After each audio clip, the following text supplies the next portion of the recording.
টাঙ্গাইলে হস্ত এবং কুটির শিল্প মেলা চলছে। হ্যালো এভরিওয়ান, আসসালামু আলাইকুম। কি অবস্থা সবার? This is me Tapasi. Welcome back to my another new vlog. আজকের এই ভ্লগটা আমি সন্ধ্যা থেকে শুরু করছি। আমি আসলে বাহিরে যাওয়ার জন্য রেডি হয়েছি, আমাকে দেখে অলরেডি বোঝাই যাচ্ছে। রেডি হওয়ার কিছুক্ষণ পরে যখন আমরা আসলে বের হব, হঠাৎ করে দেখি যে বাহিরে অনেক বেশি বৃষ্টি চলে এসেছে। এত গরমের পরে যেহেতু বৃষ্টি, তো আমার একদিক থেকে ভালো লাগছিল আর একদিক থেকে খারাপ লাগছিল, যেহেতু আমি অলরেডি রেডি হয়েছিলাম বাহিরে যাওয়ার জন্য।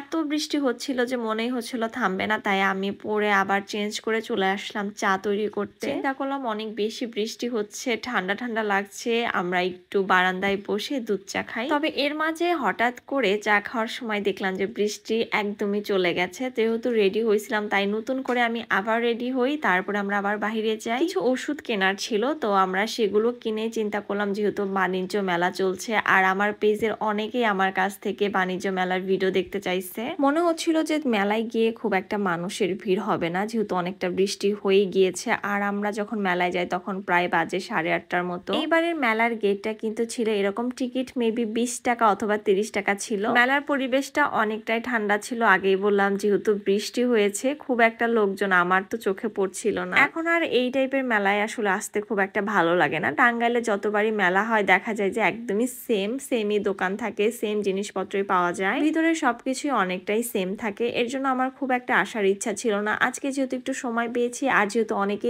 ব্লগ দেখতে চাই, শুধুমাত্র আপনাদের জন্যই আসলে আমি চিন্তা করলাম একটু হলো মেলা থেকে ঘুরে যাই। মেলায় কি টাইপের দোকান এসেছে সেগুলোর একটু ভিডিও আমি আপনাদের সাথে শেয়ার করব। প্রথমে আমার চোখে পড়েছিল ফুলের দোকান। এখানে রং বেরঙের বিভিন্ন টাইপের ফুল, সুন্দর সুন্দর ফুল ছিল আর্টিফিশিয়াল। তবে আমার কাছে ফুলের দামের প্রাইস অনেক বেশি মনে হয়েছে। আমরা বাহিরে যে দোকান থেকে যেরকম ফুল নেই তার তুলনায় মেলার ফুলের দাম একটু বেশি ছিল। বার্গেনিং করলে হয়তো জানি না কমাবে কিনা, বাট আমার আসলে যেহেতু আমার কেনার ইচ্ছা ছিল না, এর জন্য আমি বলতে পারছি না। মেলায় আসলে কানের দুল তো চোখেই পড়বে, সাথে ছিল এই বালিশের কভার গুলো। আমার কাছে কয়েকটা বালিশের কভার খুবই ভালো লেগেছিল, আমি নিতে চেয়েছিলাম। তবে ওনারা হচ্ছে এক পিস সেল করবে না, কমপক্ষে 4 পিস আপনাকে নিতে হবে, এর জন্য আমি আর নেই। মেলায় আসবো আর মাটির জিনিস দেখবো না সেটা তো না, এখানে খুব সুন্দর সুন্দর মাটির তৈরি জিনিস ছিল যেগুলো দেখতে খুবই ভালো লাগে। আবার এই টাইপের মাটির জিনিস কিন্তু মেলা ছাড়াও খুব একটা পাওয়া যায় না। ব্যাগ, জুয়েলারি, জুতা, ড্রেস, আরো বিভিন্ন কিছু বাচ্চাদের খেলনা, সংসারের নানান ধরনের জিনিসপত্র তো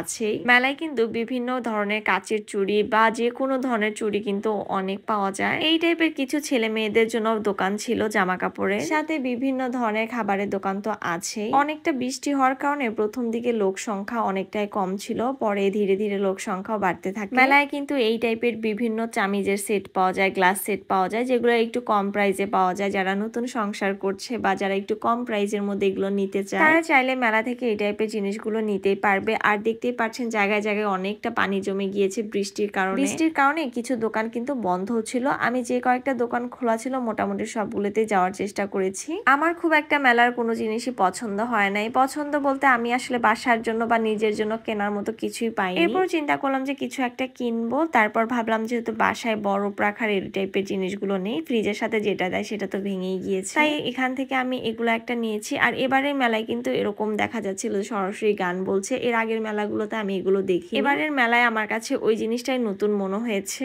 এছাড়াও খাবারের দোকানের সংখ্যা কম মনে হয়েছে। আগে দেখা যেত যে বিভিন্ন ধরনের ভাজাপুরির দোকানও ছিল, এখন আমি জানি না যে বৃষ্টির কারণে উঠে গেছে কিনা। মেলায় আসলে কিন্তু এরকম গরম জিলাপি খেতে খুব ভালো লাগে, আমার তো ভালোই লাগে, আমি জানি না আর কার ভালো লাগে। তাই আমি এখান থেকে জিলাপি নিয়েছিলাম, সাথে নিয়েছিলাম অনেক ঝাল করে হচ্ছে ঝালমুড়ি। এই দোকানটাতে মিষ্টি জাতীয় যত জিনিসগুলো থাকে মানে মেলায় যেগুলো পাওয়া যায় সবগুলাই ছিল, বাট ওগুলা কোনো কিছুই নেই, কারণ ওগুলো খেতে একদমই ভালো লাগে না, কেন জানি না, দূর থেকে দেখতেই ভালো লাগে। গতবারও কিনে দেখা গিয়েছে, বাসায় নিয়ে গিয়েছি, পরে আর খাওয়া হয়নি, সেগুলো নষ্ট হয়েছে, এর জন্য এবার ওই সমস্ত জিনিস আর কেনা হয়নি। আমরা এখানে দাঁড়িয়ে অনেক বেশি করে ঝাল দিয়ে চানাচুর মাখা খাচ্ছিলাম, সাথে হচ্ছে জিলাপিটা খাচ্ছিলাম, দুইটা মিলিয়ে খুব ভালো লাগছিল, ঝাল আর মিষ্টি। অনেকটা বৃষ্টি হওয়ার কারণে ওয়েদারটাও ভালো ছিল, সব মিলে ঘোরাঘুরিটা খুবই ভালো লেগেছে। জানি না আপনাদের কাছে এই ব্লগটা কেমন লেগেছে, ভালো লাগলে একটা লাইক কমেন্ট শেয়ার করে দিবেন। আমি কিন্তু শেষের দিকে আরো টুকটাক করে বেশ কিছু জিনিস কিন্তু কিনে নিয়েছি। এখনো যারা মেলায় যাননি গিয়ে ঘুরে আসতেই পারেন, ভালো লাগতে পারে। তো আজকের ভিডিওটা এখানে শেষ করছি। সবাই ভালো থাকবেন, সুস্থ থাকবেন। আমাকে ভালো লাগলে আমার এই ছোট্ট পেজটা ফলো করে দিবেন, যাতে করে রেগুলার ভিডিও দেখতে পারেন। আপনাদের কিছু জানার থাকলে আমাকে অবশ্যই কমেন্ট করতে পারেন বা ইনবক্স করতে পারেন। দেখা হবে নতুন কোনো ভিডিওতে।